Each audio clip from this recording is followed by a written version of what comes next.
Debaditya, are you there? Debaditya? Ma'am आपकी volume बंद है. Oh yeah. Okay, Debaditya, are you there? Debaditya? Yes, Okay, ma'am. okay. Shan, you're there? All right. Popio's there. Let us start. So let me give a thumb rule, a summary of how to know how to negate. Thumb rule. Thumb rule for negation.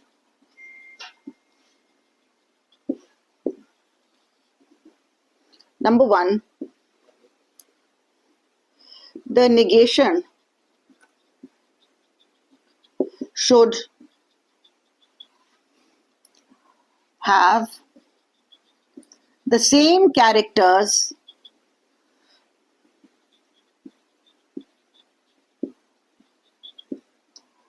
and attributes written in the same order.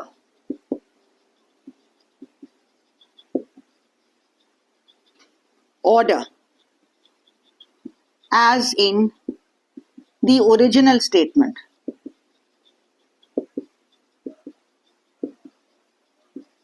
The negation P should have the same characters and attributes written in the same order as in the original statement. We call it negation P, right? Negation P. Negation P should have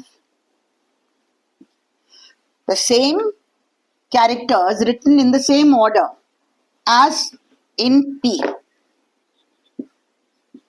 Okay? Attributes are like, either adjectives like being kind or good or intelligent or good looking, whatever. And activities also, like either you're missing class or not missing, attending class or not attending class. It's about attending. Okay. And number two, there exists in P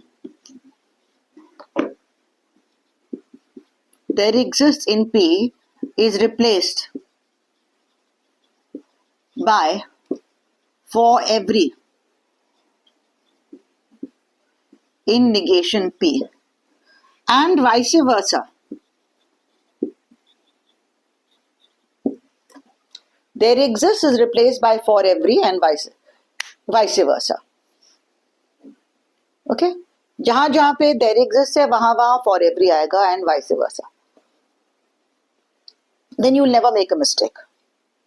And of course, the main activity or attribute has to be negated. Intelligent becomes not intelligent. Good looking becomes not good looking. Attending class becomes missing class. Like that. Okay? Then you'll never make a mistake. Or sometimes my sentence can be quite complicated. Like the last two, 4 and 5 were more complicated than the first, for example. Okay. The last point was number 3. Negation P or Q is negation P and negation Q. So the or is replaced by and number 4, negation P and Q is negation P or negation Q. Okay, so these things you should keep in mind when you're writing the negation of a statement. Okay. Now I'm going to go to the next part of our lecture. Yes. So Shan. equals to means is replaced by, correct? Pardon? The equals to means is replaced by. No, not replaced by. Not replaced by is. This is negation of this is this. So and is replaced by or and or is replaced by and. That's what it means. But the full result is that the negation of the statement P or Q is the statement negation P and negation Q. Okay? Got it? Okay, Debaditya is alright? Is it alright? Okay. So since I've recorded this lecture, I'll share it, but I'll also share the St. Stephen's one. And you can tell me which is better for you because, there is a greater variety there. You get the experience of that class secondhand. Alright, now can I clean this? Is it alright? Can I clean it? Both of you? All of you? Yes, ma'am. So this is the thumb rule. Now we are going on to the next part of what I plan to do. This is called the Venn diagram representation. Venn diagram means the set diagram. Okay, Venn is the name of a mathematician, VENN, who came up with this figure for representation of sets. So I call this Venn diagram representation of a statement.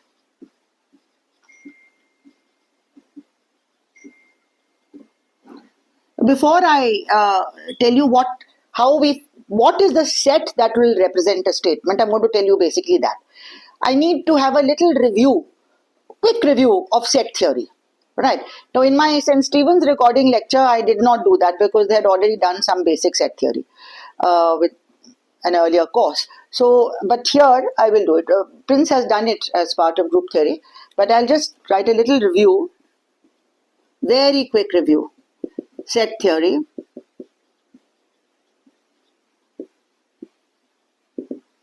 So, definition: a set is a well-defined collection of objects.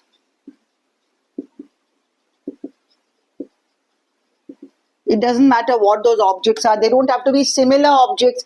It can be a lion and a tree and a blade of grass. It can be very different from each other. All right. So it doesn't have to be anything to do with similarity, just objects, right?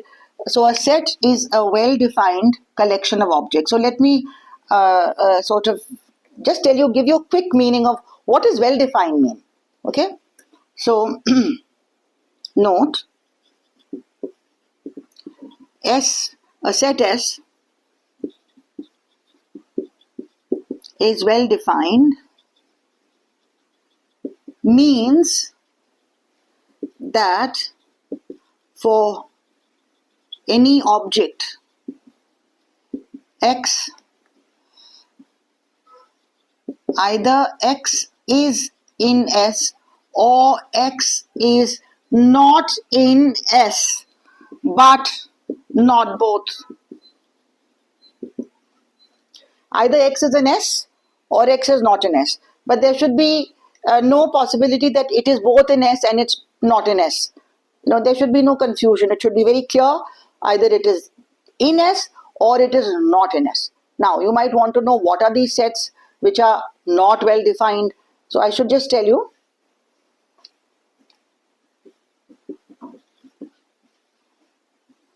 E.g., so this is an example which is also known as the barber example. Barber, all right, the one who cuts hair.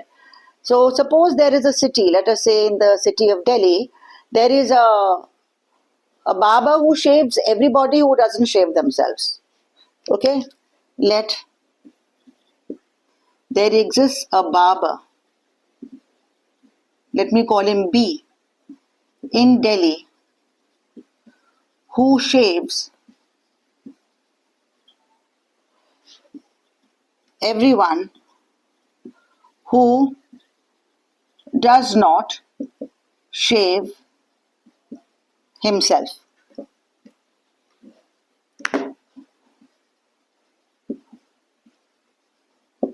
Okay, let S be the set of all those men in Delhi, persons in Delhi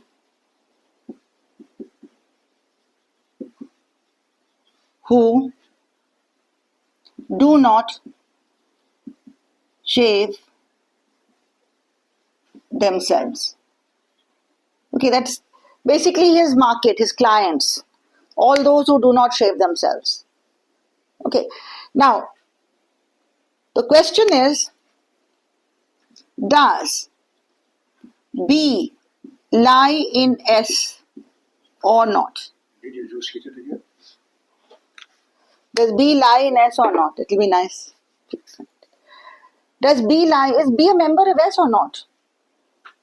Okay, now if B is a member of S, the barber, is the barber a member of the set or not? If B is in the set, then B cannot shave himself. By the very nature, the definition. So if B is in the set, then B cannot shave himself. Then the Baba cannot shave himself, so the statement is false. Because the Baba has to shave everybody who doesn't shave themselves. So if B is in the set, then B cannot shave himself. So B cannot shave himself means that the Baba doesn't shave him. So that means that he must shave himself. Because the Baba shaves everybody who doesn't shave himself. So if B is in S, then B becomes a member of S complement, because if he is shaving himself, if B is not shaving himself, then he has to shave himself by the statement. Alright. So this is called a contradiction, a paradox. Here also you find that with this element B, we cannot decide whether B is in S or B is not in S. If B is in S, then B is not in S. And if B is not in S, then B has to be in S by virtue of the statement that is given. Okay. So such examples are not going to be considered sets at all. Fine. They are not well defined collection of objects. Okay. So for us, a set will be something like this.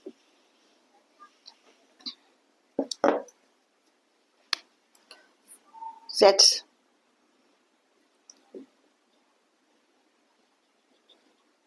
Okay.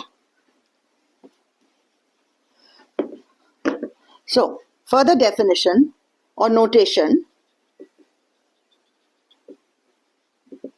If an object, so in this case, therefore, S is not a set. By the definition of set, S is not a well-defined collection of objects, so S is not a set. Right? Notation, if an object X is in S, we say X is an element of S. X is an element of S, or X belongs to S. This is the language used in mathematics.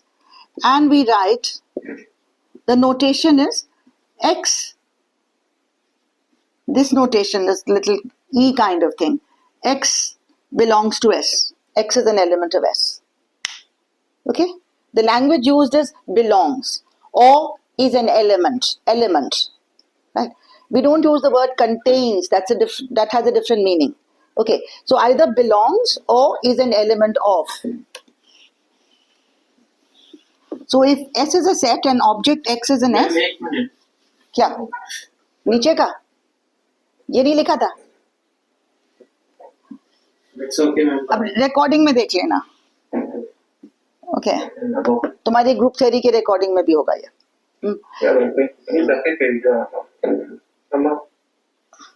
Yeah, last born, what is your real name? Be careful, it's hot. Thanks.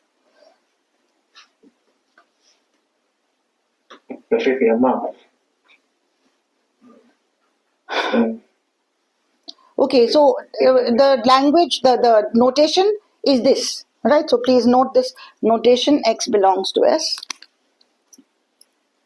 Okay, the other thing is another notation,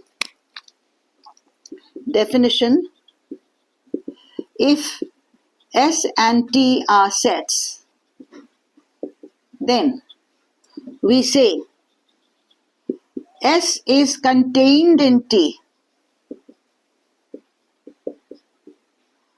or S is a subset of T if every element of S is an element of T. Okay, if every element of S is an element of T.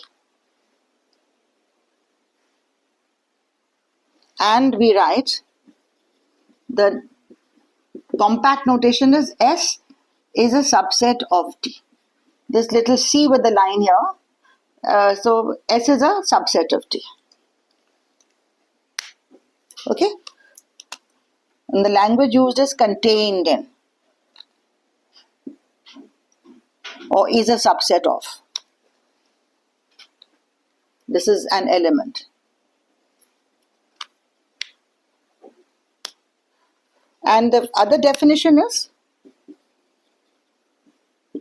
we say that S is equal to T if S is contained in T and T is contained in S.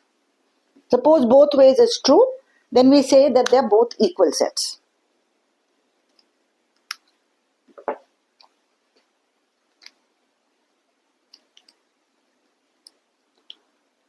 Now let me write a few examples of sets, and I'll also give you a little diagram how the Venn diagram is written. So can I clean this? First 2-3 lines. Okay? Yes, ma'am.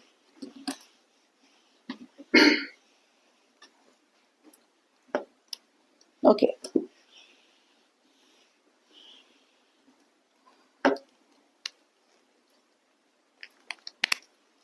Example, e.g., if I take the set S equal to 1, 2, 3, 3. So since I didn't say that the set has to have only distinct elements, they can be non-distinct. Two of them are the same. But this is going to be the same as the set T equal to 1, 2, 3, where they are all distinct. Then S and T are the same. Okay? I can remove all the repetitions and the set will remain the same. You get it? If you just told that this is a set and these are its elements, we don't know that they're all distinct. Unless they say that these are all distinct. Okay? So, this is because of the definition of equality, these are equal sets. Okay? Then, definition.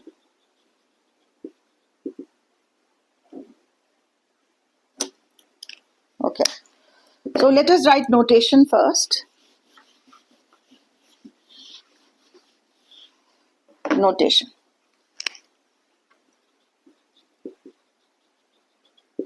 Notation for a set. We write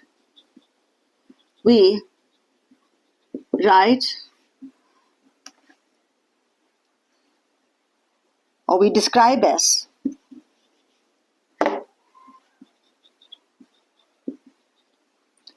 by describing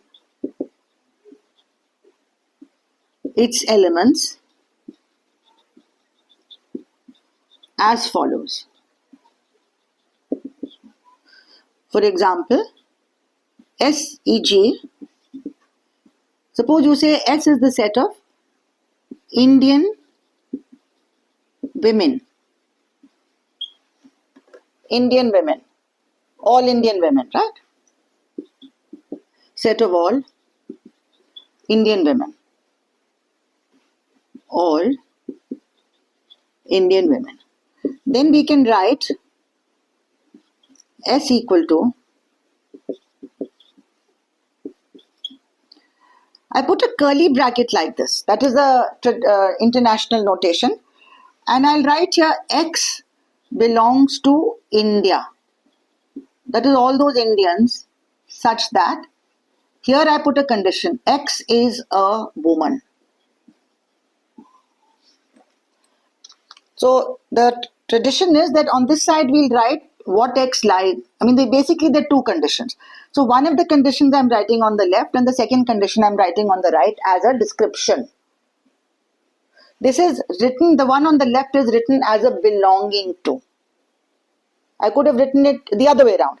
X belongs to set of women, such that, this two dots are such that X is an Indian.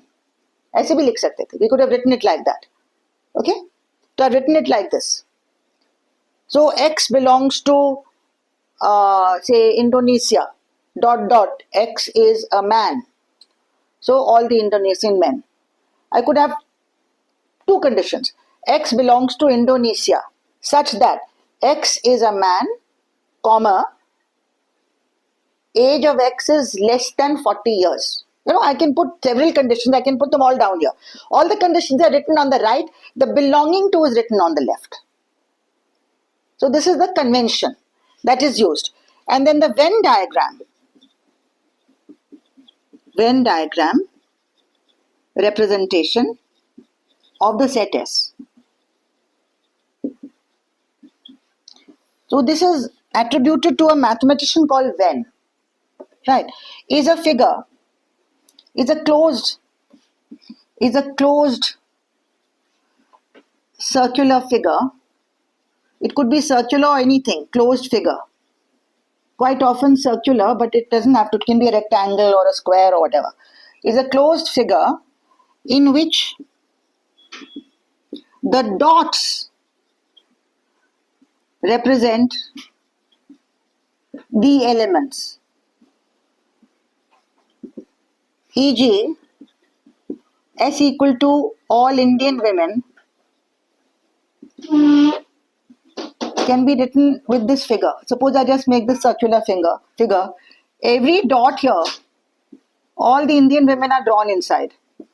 So every dot here is an Indian woman. It's a dot. Any dot outside this will be not an Indian woman. It could be either a man or it could be somebody who's not an Indian.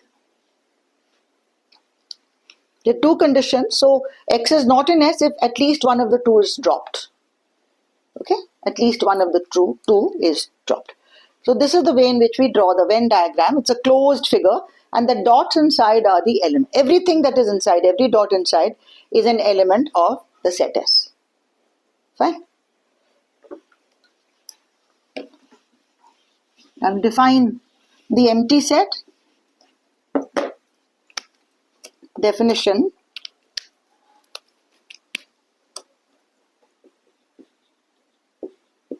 The empty set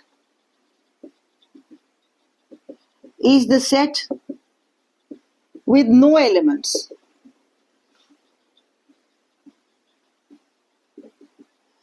And is denoted by phi. It's also called the null set. It is also called the null set. The empty set and the null set mean one and the same thing. It's denoted by phi. Now note,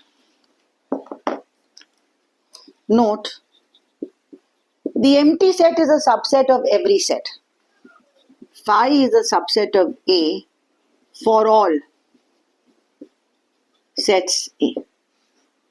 Okay. For all is denoted by another symbol which I'll tell you by and by, but abhi to for all. Why is that? Every element of phi is an element of A because there is no element of A there's no element of phi which is not in A. Why? Because there are no elements of phi. Okay, we'll explain it better when I do implications and the concept of vacuously true, but here you just accept it because you can't disprove it. How do you prove that A is not contained in B? To prove that A is not contained in B, you have to find something in A which is not in B. So, since you can't disprove it, therefore, this statement is true. Okay? Okay? Proof is, since there is no element in phi which is not in A. Since there are no elements in phi, so there is no element of phi which is not in A. Hence we say that every element of phi is in A. Right? And therefore phi is a subset of A for all sets A. Okay? And then you have the definition of intersection and union. If A and B are sets, then we define A intersection B read as A intersection B as follows. A intersection B you describe as those elements which are in A and in B. Those x's which are in A and B both. Or you could write x belonging to A on one side dot dot x belongs to B as well. ऐसे भी लिख सकते हैं. So if you draw the Venn diagram, if this is A and this is B, then what is the intersection? Those elements which are in both. So that is this. That is the intersection. A intersection B. That's the meaning of intersection of two sets. Okay? Intersection. And similarly, you have union. So any elementary book on set theory from school, you can read up the chapter. You will get all of this there. And A union B, read as A union B. A union B is defined as, well, A union B is a set of all x's where x belongs to A or x belongs to B. As I explained to you, or means or both. So the figure will have, if this is A and this is B, then A union B has everything which is in at least one of the two. So anything which is in either A or B or both is A union B.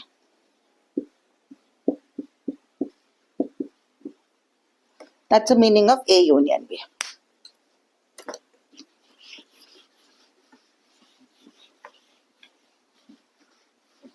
Then these intersection and union have their properties. You can read them up in any elementary school level book on set theory. You can just read up all the properties. I can write down one or two. All of that will be taken for granted. And then the concept of A minus B. A minus B is the set of all those x's which are in A but are not in B. This is not belonging to B. X belongs to A, but X does not belong to B.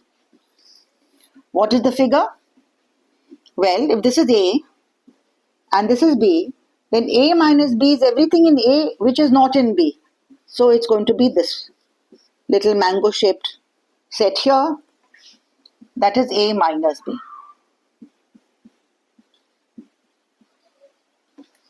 Okay?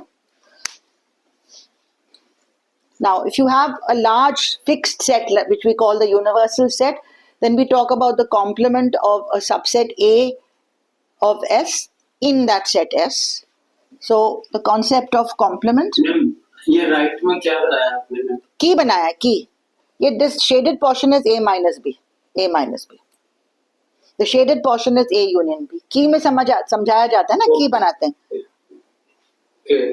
कोई भी data आप पढ़ते हो तो उसमें की होता है कि इसका मीनिंग ये है, ये शेडेड, ये कलर ये है, ये कलर ये है, इस तरह से. Yes, ma'am. So intersection, union, this is minus A minus B. Okay. Now, if one of them is contained in the other, like if suppose these are subsets of S. Okay. If S is a set, suppose it's like the universal big set, and A is a subset of S, then we define the complement of A in S as A dash, I will take it as S minus A. The complement of A in S is S minus A. Some books use A with a small c on top. I am using dash. Right. So what is the figure going to be like? Well, here's your set S, and this is a subset A of it. A is a subset of S. So the complement of S of A in S is S minus A. That is everything which is in S which is not in A. So the key here is the shaded portion is A complement. Okay, I can write AC maybe, AC. AC means A complement. AC I'll write. I won't write A dash, I'll write AC. Alright? So the complement of A is S minus A. So it's basically this donut shaped set that we have here. Complement. Now, we have a few results that you have to take for granted in set theory. Very easy to prove. Results. Number 1, A intersection B union C is A intersection B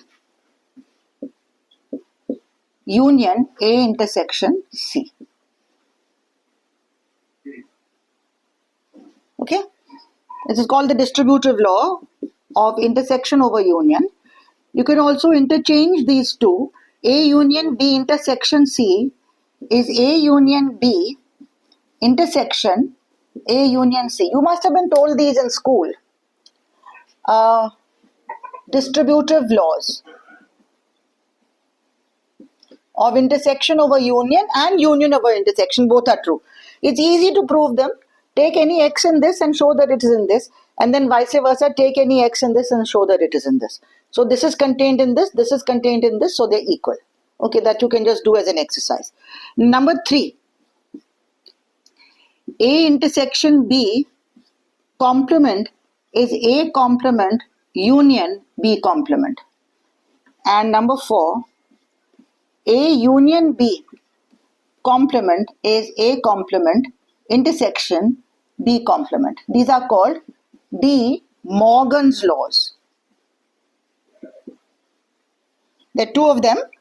Okay, so the complement of the intersection is the union of the complements, and the complement of the union is the intersection of the complements. Okay, so when you take complement, intersection changes to union and vice versa.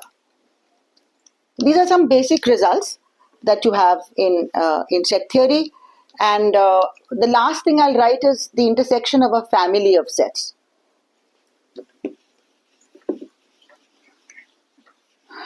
Can I clean some of this?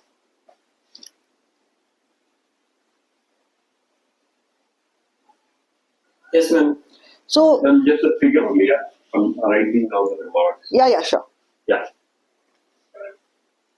The results.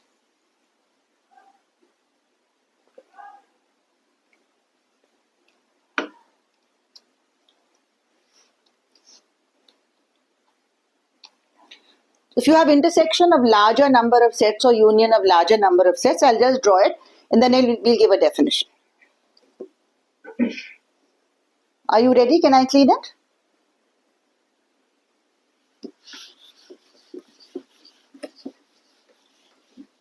So we are just doing a review. This is all supposed to have been done by you in school already. All right. But I'll just do a quick review. So intersection and union of a family of sets. So a family of sets is nothing but a set of sets. It's a set of which the elements are themselves sets. Okay, the objects are themselves sets. Then we call it, instead of saying set of sets, we say family of sets. Okay, let's just look at 3 sets for example. Suppose we take, instead of 2, we have 3 sets. I'll draw them twice like this. So what is the intersection of these 3? Like if I take A1, A2, A3. A1, A2, A3. Intersection A2, intersection A3. Okay. So what will be the shaded portion here for this intersection? The common part. The more sets you add to it, now the intersection becomes smaller and smaller. When you had only 2 sets and the intersection was all this much. When you have 3 sets and the intersection becomes smaller. Okay, so this is A1 intersection A2 intersection A3, which can be also written as, there's a short way of writing it, the notation, intersection AI, I going from 1 to 3. That's a short way of expressing this. Instead of writing A1 intersection A2 intersection A3, write intersection AI, I going from 1 to 3. Okay, now how is this defined? It's defined as all those x's which lie in every single AI. X belongs to AI for all I going from 1 to 3. This is for all. This means for all. So X is in every single AI. This is A1, A2 and A3. So those X's which are in all of them. Just this little tiny portion here. And what about union? This is intersection. Union of these 3 sets is anything that is in at least one of them. So it will be everything that is in any one of them. This is union. Okay, so union, I'll write here. A1, union A2, union A3. I can write for short, union AI, I going from 1 to 3. How do you define it? All those X's which are in at least one of them. That is, there exists an I out of the set 1, 2, 3 such that X belongs to AI. Same thing as saying X belongs to AI for some I or for at least one I out of 1, 2, 3. There exists an I such that X belongs to AI. Anything that is in A1 or A2 or A3 is in the union.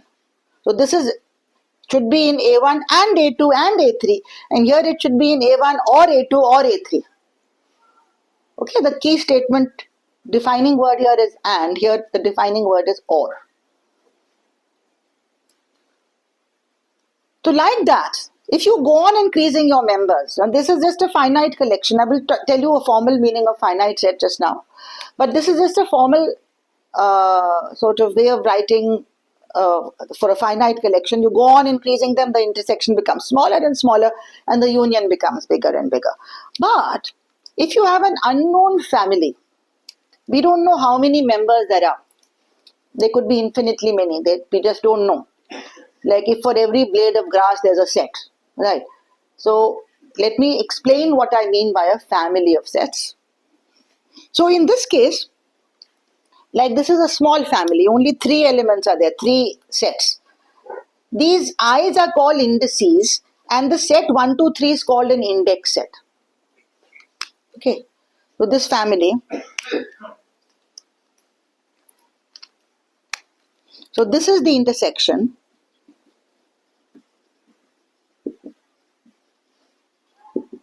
of the family AI. I belongs to 1, 2, 3. AI, where I belongs to 1, 2. That is A1, comma A2, comma A3. Okay, that is basically short way of writing A1, A2, A3. And that is the union of the same family. Okay, now when I describe the set like this, AI, I belongs to 1, 2, 3. This set is called the index set. Index set. The indices vary over that. These I's vary over that set. So, if this index set is an unknown set, then this is just some unknown family. I don't know how many members there are. Here the index set has 3 members. Okay, so I have the concept of a general family of sets. I'll end with that today.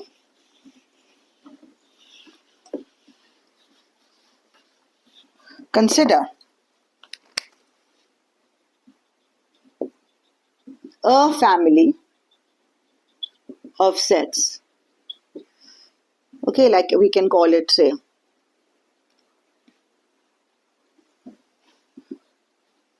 Instead of AI, since I don't know that generally I we use for whole numbers. Okay.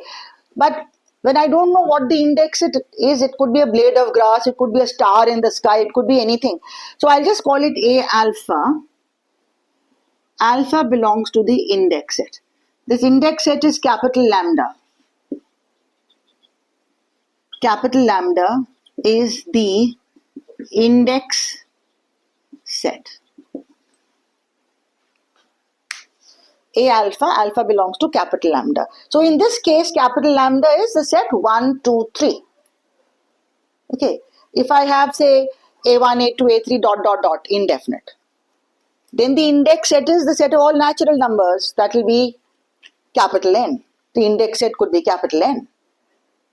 Or if for each chair in my house I have a corresponding set, then the index set will be the set of all the chairs in my house. I don't know what the index set is. If for each one of you there is a set, corresponding set, say Shan has a set associated with him, maybe his family, Prince has his family, Opio has his family, and last born, whose name I don't know, also has his family. So then I can say the collection of the families.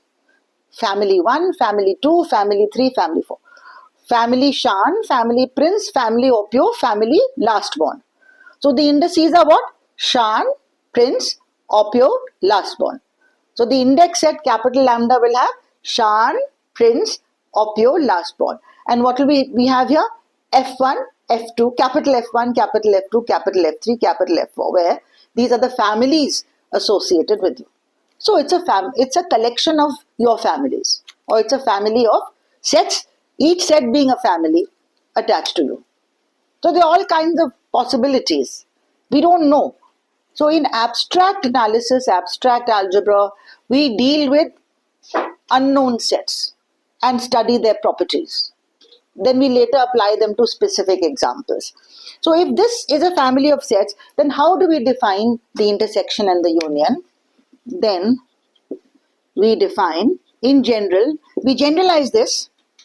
Intersection of A alpha, alpha varying over the index set, is defined as the set of all those x's such that x belongs to every single A alpha. Okay, whatever you wrote here, I'm going to write that now for the general index set alpha, capital lambda. So when x is in every single member of A alpha, suppose this is my A alpha collection, A alpha, A beta, A alpha, A beta, A gamma, etc. Then the intersection is just this little portion there. And the union of A alpha is all those x's such that x belongs to, there exists at least one alpha, there exists an alpha such that x belongs to A alpha. That is, x belongs to at least one A alpha. So what is the union? So if you have A alpha, A beta, A gamma, then the union is everything which is in any one of them. That will be the union. Okay? So that is how we define in general the intersection of the family and the union of the family. And whatever results we prove, the De Morgan's laws and the distributive laws are true for families of sets also. Okay, I'll write that down for you. And that's the last thing I need to say. And then next time, I will talk about how we connect sets, statements to sets. Okay, today it's too late for that. So, results. You have number 1. You take a set, say, B intersection union A alpha is equal to union B intersection A alpha. That is, intersection is distributive of a union. Even when you have infinite, you have an arbitrary union here. And we don't know how many sets there are. It could be B intersection A1 union A2 union A3. Then that will be B1, B intersection A1 union B intersection A2 union B intersection A3. So intersection is distributive of a union, and B union intersection A alpha is intersection B union A alpha. Then we have the De Morgan's laws, intersection A alpha, whole complement, is the union of A alpha complement, and similarly the other one.